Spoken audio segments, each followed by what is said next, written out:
Hey everybody, I'm Nick, and this is the Started in Stamford podcast. I'm here with Whitney Libby. How are you doing, Whitney? I'm doing well. How are you, Nick? Pretty good. So on this podcast, we interview the entrepreneurs of Stamford, Connecticut, and we see what they do and why. So Whitney, can you tell us a little bit about what you're up to? Absolutely. So I actually am the founder of Next Level Events. It probably helps if I know the name of my organization, huh? Funny story here. Obviously, as the founder and CEO of Next Level Events, we obviously work closely with our customers to really kind of bring their events to the next level. We actually specialize in three main areas and verticals within events. So the first, obviously, is your traditional events area. So when you think of live events, obviously the elephant in the room, COVID-19 kind of obviously was the big elephant and disruptor. So we work closely to make sure clients are thinking about obviously the changes that need to be in place for social distancing, what needs to change with agendas, so all of the sessions don't end at the same time and suddenly you have a big wad of people in the hallways, what have you. So we'll help customers obviously think through, flow traffic, their agendas, obviously safety and cleaning measures, and things as much as dining options, where before things like buffets were the cheaper alternative. Obviously, people aren't going to be wanting to reach in and touch what everybody else has been touching. So net on that is obviously we'll help everybody think through not only what is required from a CDC and WHO regulation standpoint, but how do we optimize that experience for attendees. On the other side of that, we also have a lot of customers who are thinking, maybe I don't want to be in the live event space right now. Maybe it's better to flip to virtual, which is obviously a path that we can help folks with as well. So when you think about it from that lens, it's not as easy as just picking up a live event and then just throwing it into a box or a virtual world. The limitations of virtual are different than live and vice versa. So how do you make sure that you are driving that optimal experience? So we really focus on making sure that we are making that the organizers' goals and optimize it there. So that's the kind of first main bucket, is that traditional events bucket. The second area of expertise that we focus on is the political realm. So as you think about it, with the 2020 elections right around the corner, the historical way for campaigns to be run is that door knocking, town halls, rallies, which again, obviously have been disrupted with COVID-19. So we can help campaigns and campaign managers think through, how do we actually reach constituents in this environment in a thoughtful way to get your message out there, but also to get the voter inputs in terms of what are they thinking about? How do we get that polling and input that's two ways, both ways? So that's the second vertical that we've been kind of thinking about, and obviously making sure that we've become a thought leader so we can help organizations with. The third bucket that we specialize in is what I'm calling life events. So it is graduation season, and graduations, weddings, things of that nature have always been done one way historically. Not that they were broken, but obviously COVID-19 obviously changed that dynamic for us all. So how do we make sure that we are driving those memorable moments and that attendees can celebrate, whatever it be, whether it be the graduations, whether they be weddings, what have you. So thinking differently, whether that be in a live, virtual, or hybrid type of environment. Yeah, absolutely. I mean, there's so much to consider. It's a huge industry, right? It's got so many different facets and it's been around for so long, but it changes overnight. So you have to innovate to keep up. So can you share some ways that you're innovating to kind of pick up where COVID left off? Absolutely. Part of this, I think, to be fair, I think that I've just been a student of this space for a while. So the past few months, I think, I jokingly say, I'm not the smartest person in the room, but nobody's going to outwork me. So I think a lot of what I've been doing is really making sure that I'm clear on, what technology providers are doing in the virtual space. What are our options? Where have events gone in this time period? Where have people skinned their knees? Where have they potentially had successes? And how do I actually translate that for my customer? Because at the end of the day, there are good learnings and bright pockets out there. So one of the things that I will call out with this is, some of the best innovation that's happened within the events industry has been in the virtual space over the past 3 months. Obviously, Absolutely. live events have, taken over the marketplace for the past 10 years. And we force the pendulum to go the other way right now. So it's been really cool to see how we've actually removed that divider of people in their device and making those spaces immersive and obviously dynamic and with virtual reality and AR and AI. Absolutely. Yeah. These virtual events at the beginning, right when everything kind of turned, it was just Zoom, even this Sure. Hangouts is considered a little low tech now. A few weeks out. So, what are some of the things that you're trying to kind of make this a little bit more engaging, a little bit more like an in-person event? It's, I will say every customer is different. And I think that's partly our strategy is to make sure that we understand every customer's goals before we go into anything, because no event is the same and no customer's goals are the same. So I caveat what I'm about to say is that, at the end of the day, it's not one size fits all. But I think it's important that you actually give a virtual event a space. And by that, I mean you actually want someone to feel like they are there and not interacting with a device. So a lot of what you're starting to see now is people creating rooms. So if you're in a keynote room, have it look like a theater and then having somebody on that stage. So you actually feel like you're there.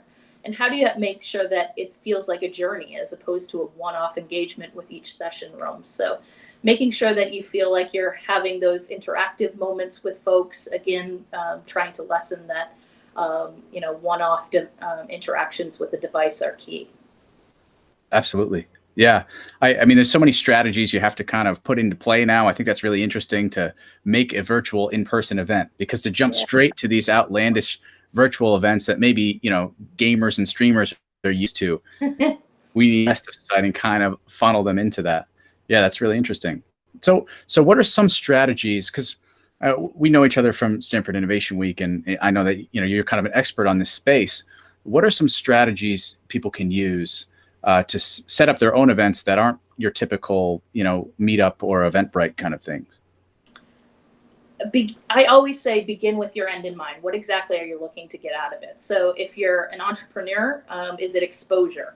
Obviously, if you've had an event in the past, is this someone that you're trying to build a network? So before I go to a solution of this is what I would do for an event, you need to know a bit about what you're looking to achieve from it in terms of building a community, let's say. So there's lots of different things that you can do to get out there, but you really do have to begin with your event goals in mind. Absolutely. Yeah. Now I've been seeing a lot of that too, and the big marker stuff that we're doing Yeah. tomorrow is kind of a good example of this kind of interactive, very focused on information transfer. So with your own company that you've just started, what's your target? What's your first steps? For me, it's been a lot of learning in terms of what exactly are all of the different options. I've been working with a great intern to really get a hold of some of the different, target markets that I can be reaching out to. But for me, it's more or less where can I add value? I jokingly say that I'm a student and probably watch far too much of Shark Tank. And anyone who does that will probably be able to tell you better than I can in terms of the sharks will always say, if you're going to build a business, you should be solving a problem or filling a need. And that's in essence why I even started Next Level Events was in essence, people were coming and asking me and other people of, I've got an event scheduled for the fall or the summer. So now what? And I think there are a lot of people that were kind of in this, crosshairs of looking for some guidance. And the problem is the answer for one doesn't fit for everybody else, and it does need to be a tailored approach. So for me, it's been a lot of learning what are all of the different solutions and how do we actually tailor that to your goals, because it isn't one size fits all, but there are a lot of different options out there and no one should feel handcuffed, because if you want to go live still, you definitely can, and we can talk through how do you do that safely. If you feel that you want to go more risk averse and go virtual, the limitations there are obviously much less. You actually can get a broader scale audience when you think about going virtual. If you were used to getting a state audience, now you can even go to the US, potentially even the Europe audience, Canada, what have you. So you can target a wider audience. So there's definitely pluses and minuses to both. You just need to figure out, again, what your event goals are. We'll talk through how do we make that work, and then kind of tailor the approach to make sure that we optimize everything.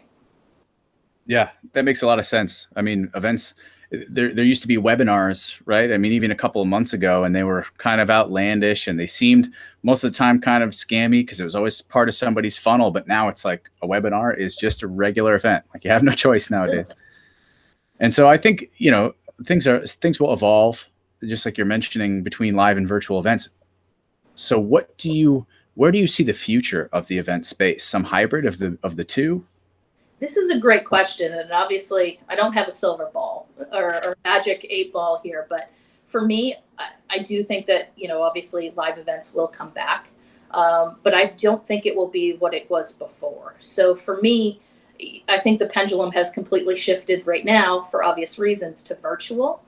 I think it will start to kind of find a middle place in between. So I think live events will actually be more regionally based, as opposed to these large scale formats of 40,000 people, nationwide, South by Southwest. What I think you'll find is that you'll get more state and local events that are streamed, that you get podcasts. So you get smaller pop ups that actually become regional events together.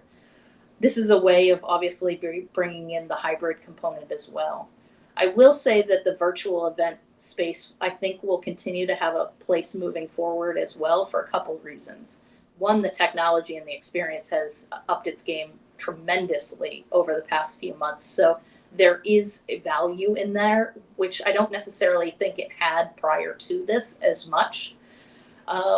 So as people are, obviously weighing out the balances of T&E budgets, time away from the office, things of that nature, they can do it from, the comfort of their homes or back in the office and get maybe not the exact same experience, but they can get a good experience from a virtual world that I think when you actually do the cost comparison, I think people will still see value in that type of experience moving forward. So moving forward, I think hybrid will be the way. Is it's kind of blended the value of both. So the consumers who want to attend it virtually will have that option, and the live events I think will happen for the people who really do want to get back out there. I jokingly say that this past weekend when those streeteries opened and everybody flocked to get outside because they needed that human interaction, that will be available for folks as well too. Yeah, I totally agree. I think somewhere in between is going to fit everybody. I think people are realizing now too that, hey, I like this better. So Yeah. I think there's going to be a balance there. I think that's a good segue. We have time for one more question, and that is in the short term. So things are opening back up now. How do you see that looking with these short term events? Is there going to be like crazy hand sanitizer kind of stipulations around them? What do you think? I think what you'll find for the live events is one, some of it I think will actually be optics because to the point of getting people's temperatures, I think that's more of an instant read. If I just ran up and down my stairs here, I'm going to probably have a temperature whether I had COVID or not. But I Yeah. think optically it will probably give people reassurances that we're doing something. So you will see some optical things that are out there in terms of temperatures, wearing masks. I think that you'll find that capacities in rooms will be much smaller, 50%, as well as flighting of the agendas. So I think content will actually slim down, and the core content that people really want for that conference will actually be flighted in multiple ways so people can get what they really need and not be packed into rooms and really sitting next to each other. Yeah, that's good to know. And we'll see how that actually pans out. Well, so I think we're at time now, but this has been so awesome. I don't know much about events, so you've been my point of contact for that as it is. So this is great information. Where can everyone find you? Absolutely. I appreciate it. Obviously, if I can help in any way, I can be found at www.nextlevelevents.org. Awesome. Great having you, Whitney. Absolutely. Thanks, guys. Take care.